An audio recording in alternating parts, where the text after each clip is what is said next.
tell the story versus be the story. Many people nowadays are talking about how leaders should tell stories and be careful how they craft their stories.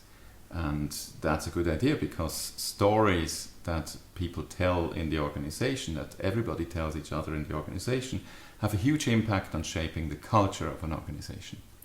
Now, the interesting part, however, is also that people tell stories about you as a leader that you have never told, but you have done things that people then have started talking about and starting shaping into stories. So an interesting question is, how can you as a leader do things so that certain kinds of stories start being told by others without you ever telling that story, but simply by what you did? There are some famous examples. For example, Steve Jobs. There was a famous part, I think it was about the iPod, or was it about the iPhone? Anyway, where he thought it should be made smaller, and the engineers told him it's not possible, it cannot be smaller. And there was a fish tank nearby, and he threw the prototype into a fish tank. Of course, very shocking, very surprising. And there were bubbles coming out. He said, you see, there is some more space in that, you can make it smaller.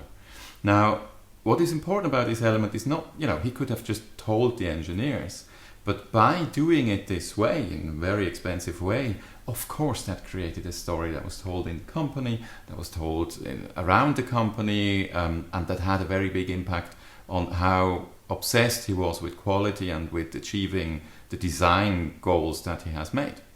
I have personally experienced another top manager whose task it was, when he started as a CEO, to change the culture, to consolidate the company, because it went before that through a phase of turmoil, and he had to bring calm into the company.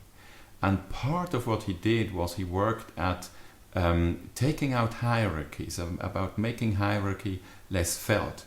And so he moved his office from the director's floor to the floor where there was the biggest open space office.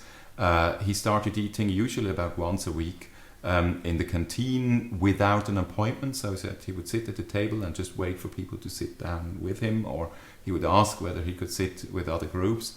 And through many of these activities that people told in the store when they observed it in the company, he had a huge impact on other managers and other employees behaving in a similar way. And that was very consciously part of how he influenced the culture in this direction.